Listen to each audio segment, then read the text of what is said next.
Hello বন্ধুরা, কেমন আছেন সবাই? যারা চার্জার সাথে নিয়ে ঘুরতে ঘুরতে ক্লান্ত এবং এমন একটা ফোন খুঁজছেন যার ব্যাটারি সহজে শেষ হতে চায় না, আজকের ভিডিওটা তাদের জন্য।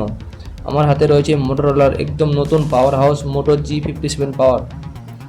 আজকের 5 মিনিটে আমরা জানবো দানবীয় ব্যাটারির নতুন প্রসেসর, ক্যামেরা, পারফরমেন্স এবং এটি আসলে কাদের কেনা উচিত, বিশেষ করে গেমারদের জন্য এটি কেমন হবে, সব থাকছে আজকের রিভিউতে। চলুন শুরু করা যাক। প্রথমে আসি এর বিল্ড কোয়ালিটিতে। ফোনটির পিছনে মোটরোলা দিয়েছে প্রিমিয়াম ভোগান লেদার ফিনিশ।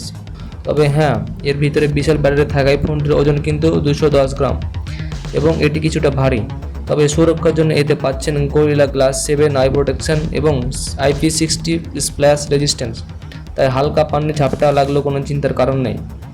ডিসপ্লে হিসেবে এতে রয়েছে 6.72 ইঞ্চির FHD plus IPS LCD panel.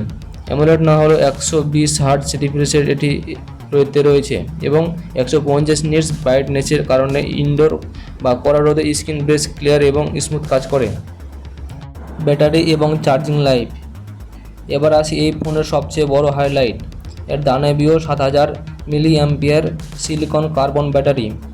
বাজারে যেখানে বেশিরভাগ ফোনে 5000 মিলি অ্যাম্পিয়ার ব্যাটারি থাকে, সেখানে মোটরোলা এখানে এক ধাপ এগিয়ে। চার্জ কয়দিন যাবে?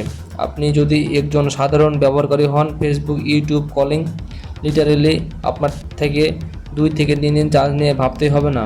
আর যদি আপনি টানা গেম খেলেন বা হেভি ইউজ করেন, তাও দিন শেষে প্রায় 40% চার্জ বাকি থাকবে, অর্থাৎ একদিনে এই ব্যাটারি শেষ করা অসম্ভব।